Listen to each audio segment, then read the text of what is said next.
ಮದುವೆ ಬಗ್ಗೆ ಬಾಯ್ಬಿಟ್ಟ ಬಿಗ್ ಬಾಸ್ ಬ್ಯೂಟಿ. ಧರ್ಮನ ಜೊತೆ ಲವ್ ಗಾಸಿಪ್ ಬಗ್ಗೆ ಬಿಗ್ ಬಾಸ್ ರಾಣಿ ಹೇಳಿದ್ದೇನು? ಅನುಷಾ ಮದುವೆ ಹಾಗೂ ಹುಡುಗನ ಕಥೆ ಏನು? ಅಷ್ಟಕ್ಕೂ ಬಿಗ್ ಬಾಸ್ ಬ್ಯೂಟಿಯ ಡ್ರೀಮ್ ಬಾಯ್ ಕಹಾನಿಯ ಕಂಪ್ಲೀಟ್ ಕತೆ ಹೇಳ್ತೀವಿ.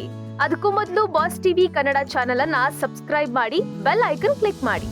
ಮದುವೆಯಾಗುವ ಹುಡುಗನ ಬಗ್ಗೆ ಬಾಯ್ಬಿಟ್ಟ ಅನುಷಾ ರೈ. ದೊಡ್ಡ ಮನೆ ಬ್ಯೂಟಿ ಡ್ರೀಮ್ ಹೀರೋ ಹೇಗಿರ್ಬೇಕು ಗೊತ್ತಾ? ಬಿಗ್ ಬಾಸ್ ಮನೆಯ ಚಂದುಳ್ಳಿ ಚೆಲುವೆ ಯಾರು ಅಂದ್ರೆ ಅದು one and only Bigg boss beauty queen Anusha Rai. Bigg Boss ಮನೆಯಲ್ಲಿ ಸತತ 50 ದಿನಗಳ ಕಾಲ ತಮ್ಮ ಕ್ಯೂಟ್ ಆಟ ಹಾಗೂ ಧರ್ಮನ ಜೊತೆಗಿನ ಲವ್ ಗಾಸಿಪ್ ನಿಂದ ಧೂಳೆಬ್ಬಿಸಿದ್ರು. ಸದ್ಯ ದೊಡ್ಡ ಮನೆಯಿಂದ ಬಂದು 3 ವಾರ ಕಳೆಯುತ್ತಿದ್ರು.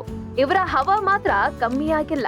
ಜೊತೆಗೆ ಅನುಷಾ ರೈ ತಮ್ಮ ಲವ್ ಗಾಸಿಪ್, ಮದುವೆ ಹಾಗೂ ಫ್ಯೂಚರ್ ಪ್ಲಾನ್ ಬಗ್ಗೆ ಅಭಿಮಾನಿಗಳು ಕೇಳ್ತಿದ್ದ $1 ಮಿಲಿಯನ್ ಪ್ರಶ್ನೆಗಳಿಗೆ ಬಿಗ್ ಬಾಸ್ ರಾಣಿ ಶಾಕಿಂಗ್ ಹೇಳಿಕೆ ನೀಡಿದ್ದಾರೆ.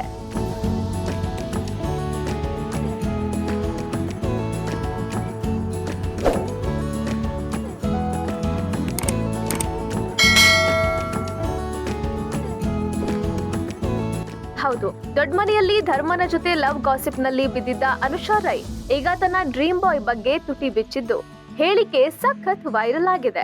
ಸಂದರ್ಶನವೊಂದರಲ್ಲಿ ಮಾತನಾಡಿದ ಅನುಷಾ ರೈ, ನನ್ನನ್ನ ಮದುವೆಯಾಗೋ ಹುಡುಗ ನನ್ನ ತುಂಬಾ ಚೆನ್ನಾಗಿ ನೋಡ್ಕೋಬೇಕು, ನಮ್ಮ ಮಧ್ಯೆ ಹೊಂದಾಣಿಕೆ ಇರಬೇಕು, ನನಗೆ ನಾನು ಹೋಗುವ ಮನೆ ತುಂಬಾ ಶ್ರೀಮಂತವಾಗಿರ್ಬೇಕು, ಎಲ್ಲವೂ ಅನುಕೂಲ ಇದ್ದು ಸೆಟಲ್ ಆಗಿರ್ಬೇಕು ಅನ್ನೋದೆಲ್ಲ ಏನಿಲ್ಲ, ಆದ್ರೆ ನನ್ನನ್ನ ತುಂಬಾ ಚೆನ್ನಾಗಿ ಅರ್ಥ ಮಾಡ್ಕೊಂಡಿರ್ಬೇಕು ಅಂತ ಹೇಳ್ಕೊಂಡಿದ್ದಾರೆ. ಹಾಗೆ ನಾನ್ ಮಾಡೋ ಕೆಲ್ಸಗಳಿಗೆ ನನ್ನ ಬೆನ್ನ ಹಿಂದೆ ನಿಂತು ನಿನ್ ಕೈಯಲ್ಲಿ ಆಗುತ್ತೆ ನೀನ್ ಮಾಡು ಎಂದು ಬೆಂಬಲ ಕೊಡ್ಬೇಕು. ಜೊತೆಗೆ ನನ್ನ ಮತ್ತು ನನ್ನ ಕುಟುಂಬವನ್ನ ತುಂಬಾ ಗೌರವದಿಂದ ನೋಡ್ಬೇಕು. ಆ ರೀತಿ ಇರುವ ವ್ಯಕ್ತಿ ನನ್ನ ಜೀವನಕ್ಕೆ ಸಿಗ್ಬೇಕು ಅಂತ ಅನುಷಾ ಹೇಳಿದ್ದಾರೆ.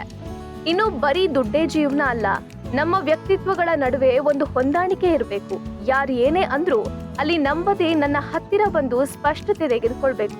ಒಟ್ಟಾರೆಯಾಗಿ ನನ್ ಜೊತೆ ಒಳ್ಳೆಯ ಹೊಂದಾಣಿಕೆ ಇರಬೇಕು ಅಂತ ನಟಿ ಅನುಷಾ ರೈ ತಾವು ಮದುವೆಯಾಗುವ ಡ್ರೀಮ್ ಬಾಯ್ ಕ್ವಾಲಿಟಿ ಬಯಲು ಮಾಡಿದ್ದಾರೆ. ಅದೇನೇ ಆಗ್ಲಿ, ಚಂದುಳ್ಳಿ ಅನುಷಾ ರೈ ಸದ್ಯ ಕನಸಿನ ಹುಡುಗನ ಬಗ್ಗೆ ಹೇಳಿದ ಮಾತು ಕೇಳಿಸಿಕೊಂಡಿರೋ ಅಭಿಮಾನಿಗಳು, ನಿಮ್ಮ ಬಿಗ್ ಬಾಸ್ ಹೀರೋ ಧರ್ಮನಲ್ಲೂ ಆ ಗುಣ ಇದೆಯಲ್ಲ ಮೇಡಮ್ ಅಂತ ಅನುಷಾ ರೈ ಕಾಲೆಳ್ತಿದ್ದಾರೆ. Bureau report, boss TV Kannada. Latest ಹಾಗೂ ಇಂಟ್ರೆಸ್ಟಿಂಗ್ ಸುದ್ದಿಗಳಿಗಾಗಿ ಬಾಸ್ ಟಿವಿ ಕನ್ನಡ ಚಾನೆಲ್ನ ಸಬ್ಸ್ಕ್ರೈಬ್ ಮಾಡಿ. ಹಾಗೆಯೇ ಬೆಲ್ ಐಕಾನ್ ಪ್ರೆಸ್ ಮಾಡಿ. ಇದರ ಜೊತೆಗೆ ಫೇಸ್ಬುಕ್, ಇನ್ಸ್ಟಾಗ್ರಾಮ್, ಎಕ್ಸ್ ನಲ್ಲೂ ಮಿಸ್ ಮಾಡದೆ ಫಾಲೋ ಮಾಡಿ.